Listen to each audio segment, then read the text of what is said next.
Bismillahirrahmanirrahim. Assalamualaikum warahmatullahi wabarakatuh. Alhamdulillahi rabbil alamin. Al-ghaniyyi 'anil syukri syakirin, wal ghaniyyi 'anil hamdil hamidin. Asyhadu an la ilaha illallah wahdahu la syarikalah, wa asyhadu anna Muhammadan abduhu wa rasuluh la nabiyya ba'dah.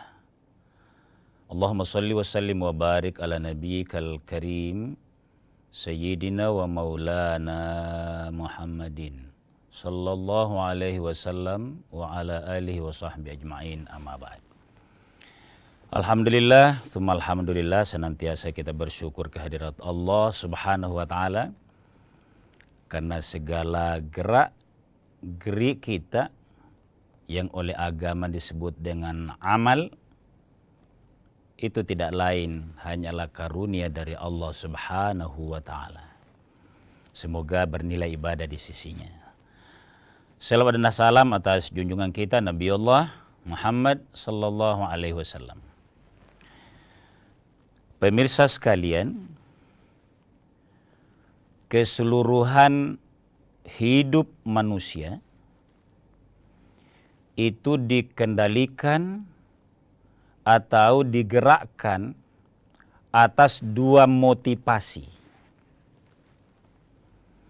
atas dua alam bawah sadar seseorang, membuat dia beramal, diawali dari berniat. Yang pertama ada akal, rasio. Jadi seseorang berniat, berbuat, karena rasio menuntunnya bahwa ini baik, lakukan. Tentu ini berdasarkan dalil-dalil agama. Nah, ini enaknya di sini ini. Itu yang pertama. Yang kedua ada rasa. Dalam hati seseorang. Kalau rasa seringkali lebih dekat kepada apa yang populer kita istilahkan hari ini baper, bawa perasaan. Yang paling bagus adalah, jadi hidup kita ini kita minta hidayah kepada Allah agar hidup kita itu lebih awal menggunakan rasio. Rasio itu ada ilmu, ada dalil agama, ada fenomena kita bisa sudah tahu, oh ini pokoknya. Kalau dia masalah, oh ini jalan keluarnya, ini dalilnya, itu rasio, akal. Kalau rasa agak lebih mudah terbawa kepada hal-hal yang kurang rasional. Saya juga tidak bilang rasional, tidak mesti begitu secara cepat, tapi rasa lebih sering yang namanya perasaan, tidak tahu ukurannya apa. Nah pemirsa sekalian, dua model ini yang akan saya coba pagi hari ini kita lihat, karena ada perilaku dalam kehidupan manusia yang kalau dibawa ke agama itu baik, benar, memuliakan. Sebaliknya, ada hal-hal yang kalau dilakukan, apalagi didominasi oleh rasa yang tidak disadari, hanya karena rasa saja, maka boleh berpotensi salah, bahkan menghancurkan amal. Nah, pagi ini pemirsa sekalian, kita bicara tentang hasad, lebih khusus kepada yang ditolerir. Karena begini pemirsa sekalian, insya Allah saya baca dalilnya. Tapi saya harus tegaskan di awal bahwa hasad atau iri dengki yang ditolerir itu juga belum dianjurkan. Ini hanya jalan keluar bagi orang yang sering bawa perasaan, sehingga agama, kalau kamu memang bakatmu, kira-kira gitu. Dari kamu terlalu reaktif, bukan aktif, bukan proaktif. Jadi ini ya, kalaupun tema kita pagi hari ini, hasad yang dibolehkan itu juga sifatnya reaktif. Tetap lebih bagus kalau proaktif, beramal. Nah, pemirsa sekalian, kita tegaskan dulu pemirsa sekalian, apa itu hasad? Yang dalam bahasa Indonesia sering kita singkat dengan dengki, iri. Nah, dalam ta'rif bahasa Arabnya begini. Tamanna zawalun ni'mati 'alal mahsudi. Itu luar biasa bahasanya. Sesungguhnya dengki itu adalah bertamanna, berangan-angan. Zawalun ni'mati 'alal mahsudi, agar kesejahteraan, kebahagiaan, kesuksesan yang diraih oleh saudara kita, tetangga kita, kerabat kita, partner kerja kita, dia dapatkan. Kita berangan-angan, saya tidak senang kalau dia sukses. Saya mau hilang itu nikmat. Alal hasidi au ghairiha. Begitu tidak baiknya. Dia berkeinginan agar nikmat itu hilang dari saudaranya, dari kerabatnya, dari temannya, kepada dirinya. Iya, kalau kita punya kemampuan berusaha yang sama, punya bakat yang sama. Kalau tidak, bahaya. Au ghairiha, ataupun kepada orang lain. Pokoknya, kalau anak Makassar bilang pokoknya, asal hilang saja itu nikmat dari orang lain, baik kepada dirinya maupun kepada orang lain. Yang penting hilang. Kita lanjutkan setelah jeda sejenak.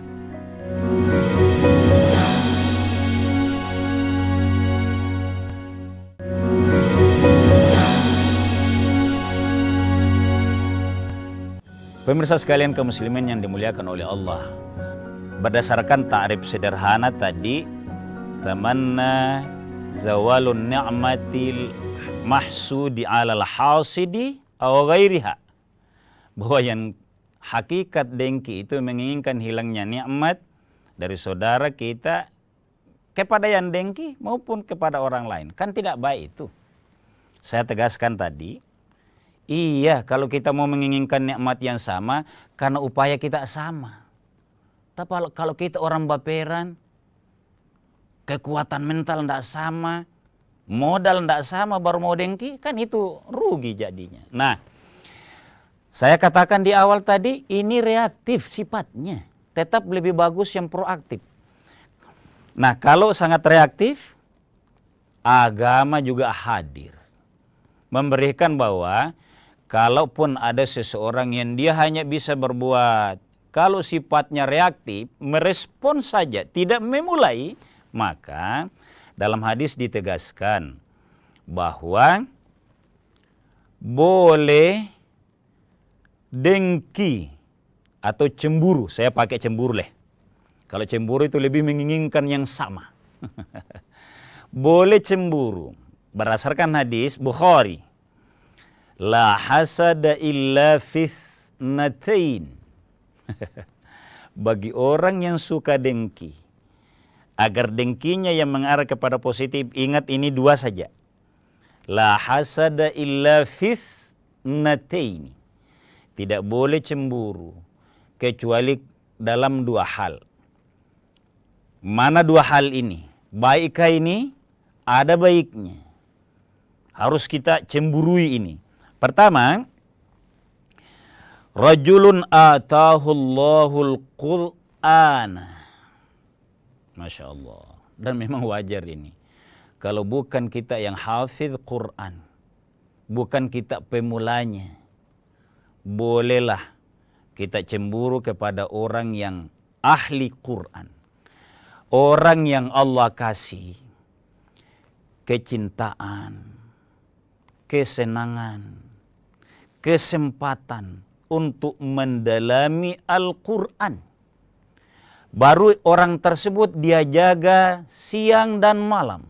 Maksudnya, dia pelajari Al-Quran. Dia pelajari tajwidnya, sifat dan makharij hurufnya. Oleh karena 3 hal ini dia lakukan, dia cinta isi Quran. Pemirsa sekalian, orang yang tidak tahu saja makna Quran itu kalau dia dengar, dia pasti tertarik asal kalbunya mukmin. Itu keistimewaan Al-Quran. I'jaz. Nah, karena kecintaannya kepada Quran, sehingga dia amalkan, dia sederhana hidupnya. Cara bicaranya juga baik. Membawa rahmat bagi lingkungannya. Ini yang cocok jadi pemimpin.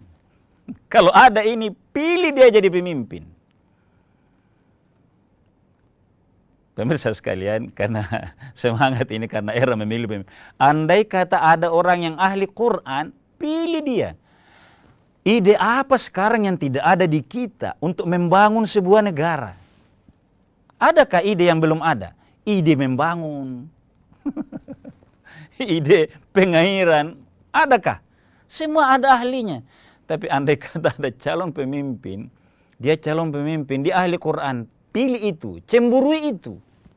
Begitu sulitnya mendapatkan ahli Quran, cemburui ini. Pemirsa sekalian, saya mau tambahkan dalil penguatannya. Kenapa kita harus cemburu kepada orang yang atahullahul Qur'an, diberikan oleh Allah kecintaan, kepahaman Al-Quran. Karena begini, dia kunci kehidupan, pemirsa sekalian. Bagaimana kita tidak cemburu kalau begini posisinya? Saya bacakan hadisnya. Yaqulullahu subhanahu wa ta'ala. Allah subhanahu wa ta'ala berfirman. Kalau begitu, ini namanya hadis qudsi. Man syaghalahu qira'atul Qur'ani. Siapa orang yang di tengah kesibukannya dia membaca Al-Quran, jadi dia sibuk. Profesinya di kantor, boleh profesinya di pasar, boleh profesinya konsultan, boleh dokter, sibuk pasti. Tidak ada yang tidak sibuk. Tapi di tengah kesibukannya itu qiraatul Qur'ani, dia membaca Quran.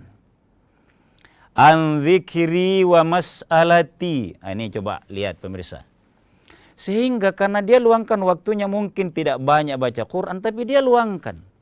Sehingga dia tidak berzikir. Tidak banyak meluangkan waktu zikir kepada Allah. Wa mas'alati, tidak juga banyak meminta hajat-hajatnya kepada Allah lewat salat duha. Tetap salat duha maksudnya. Juga tidak terlalu rajin qiyamul lail untuk minta hajat-hajatnya kepada Allah. Tidak mau hajatnya kepada manusia. Dia kepada Allah saja. Apa kata Allah? Luar biasa. Bagi ahli Quran, ini yang wajar dicemburui. A'taituhu ma'a'taitu sa'ilin. Saya akan berikan kepada orang yang membaca Quran itu apa yang didapatkan oleh orang yang rajin berzikir kepada Allah secara khusus. Banyak tasbih, banyak selawat. Yang kedua, saya akan berikan kelonggaran dan kesejahteraan hidup. Itu kata Allah dalam hadis qudsi ini. Apa yang didapatkan oleh orang-orang yang banyak bekerja, banyak menggeluti profesinya, sehingga dia sejahtera, dia makmur, dia lapang, dia longgar hidupnya, dia sejahtera. Jadi ahli Quran, pemirsa sekalian, yang dimaksud dalam hal ini adalah ahli Quran yang memang cinta. Dia kecintaannya itu udah hanya di lisan. Kalau ada orang begini lalu dicemburui, wajar dicemburui. Ini namanya positif. Karena Allah janjikan kepadanya sebuah kesejahteraan hidup kalau ia ahli Quran.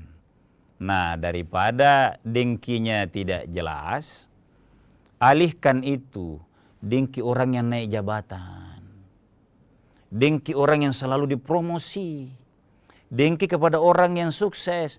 Dia ukur dirinya, ini kenapa dia bisa sukses? Nah, saya sama kuliah ini tidak pintar-pintar amat ini. Tapi mungkin dia sukses karena ada perilakunya yang baik. Kalau perilaku itu kita tahu di ahli Quran, cemburulah itu, tapi cemburunya bukan mendoakan hilang itu nikmat, tapi bergabunglah. Dekatilah kepada ahli-ahli Quran itu. Kita lanjutkan setelah jeda sejenak.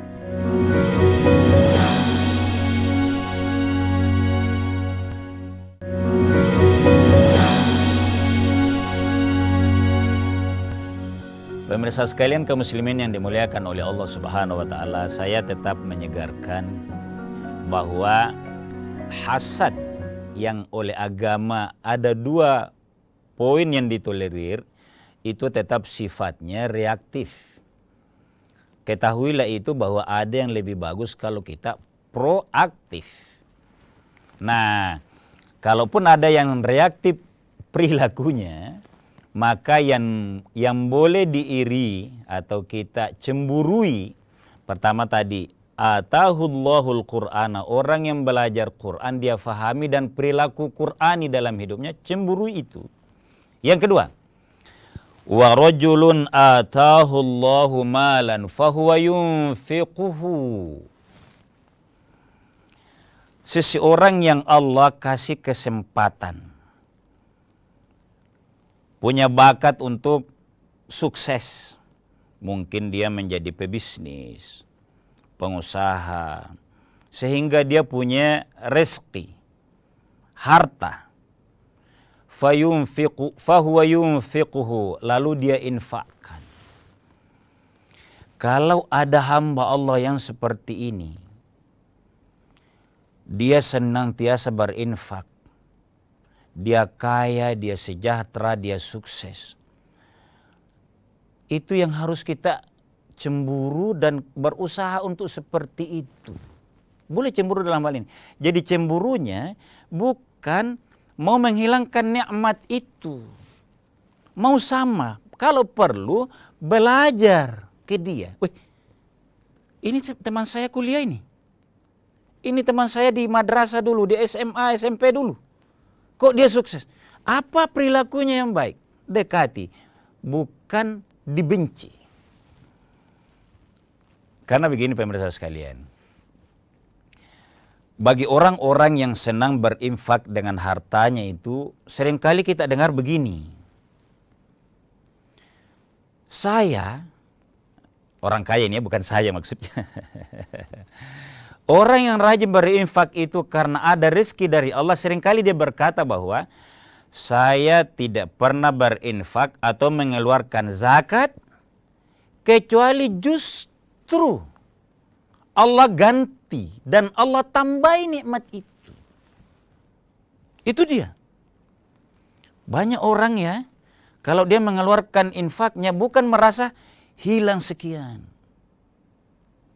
Apalagi kalau diinfakkan kepada yang ahli Quran tadi. Dia hibahkan sebagian tanahnya. Dia infakkan modalnya. Dia bantu pesantren. Justru dia merasa, Masya Allah, ternyata kehebatan, kepintaran saya, gelar saya yang luar biasa, ini bisnis saya yang luar biasa. Sebenarnya ada lemahnya. Mampukah saya menjaga itu sekian lokasi, sekian tanker misalnya?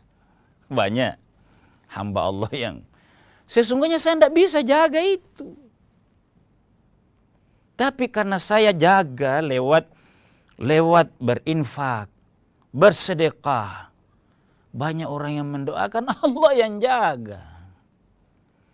Kalau ada yang begini, ini yang wajar kita cemburui. Bagus malah.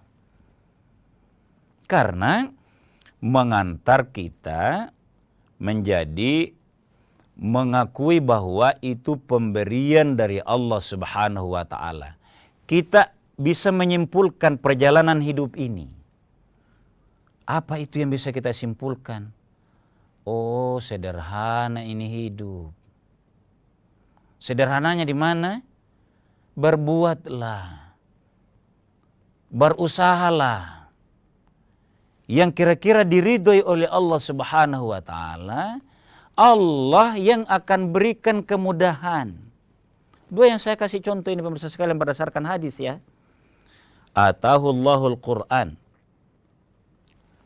dimudahkan baginya membaca Quran, dijamin oleh Allah, Allah akan kasih seperti apa yang didapat oleh manusia lain. Yang kedua, yang diberikan oleh Allah kesejahteraan, harta, tapi justru orangnya seringkali merasa, saya tidak mampu mendapatkan keuntungan seperti ini kalau hanya mengandalkan kehebatan, kepintaran saya, ilmu saya dalam berbisnis, ilmu dalam profesi ini. Karena kalau kepintaran yang saya pakai berusaha, banyak yang lebih pintar. Dengan tidak sombong mereka ya, bukan saya maksudnya. Dia berkata, wih, jauh itu lebih pintar. Bahkan sekolahnya mungkin lebih di atas. Tapi alhamdulillah, kesejahteraan tidak jauh-jauh amat. Karena dia tidak bilang, saya lebih kaya daripada dia. Tidak. Dia tawadu. Kesimpulan dalam hidupnya dia baca. Sesungguhnya semua ini adalah penjagaan kesuksesan yang Allah berikan kepada saya. Kenapa? Karena saya senang berinfak. Ini yang wajar dicemburui. Kan dalam informasi tauhid itu diajarkan kepada kita bahwa ada malaikat itu setiap pagi turun. Izinnya kepada Allah. Malaikat yang mendapatkan orang yang dermawan, maka doanya, Allahumma, ya Allah, berikan kemudahan kepada munfiqan salafan. Orang yang senantiasa berinfak, berikan ganti. Malaikat yang doakan. Sebaliknya, bagi orang yang seke, nah bilang orang Makassar, mumsikan orang yang seke itu kehancuran. Kalau begitu, orang yang berinfak di jalan Allah, sesungguhnya cara dia menjaga apa yang ada dan cara dia mengundang rahmat Allah. Maka orang yang diberikan kelonggaran, kekayaan, harta, tapi dia belanjakan di jalan Allah, wajar, baik kalau kita cemburu dalam artian kita tiru. Harta kita sedikit, kesejahteraan kita sedikit, ya cobalah bersedekah yang sedikit, berinfak yang sedikit dulu. Allah akan mudahkan. Pemirsa sekalian, ini anjuran agama hadir untuk memberikan jalan keluar bahwa ada hal yang boleh kita cemburui dalam hal positif, orang yang Allah kasih keahlian Quran dan oleh Allah kasih kesenangan berinfak. Mudah-mudahan kita ikut di dalamnya sehingga memberikan kesejahteraan kepada kita. Legalah untuk tidak cemburu pada hal-hal duniawi semata, karena tidak ada selesai. Mohon maaf atas segala kekurangan. Wallahu a'lamu bissawab. Wassalamualaikum warahmatullahi wabarakatuh.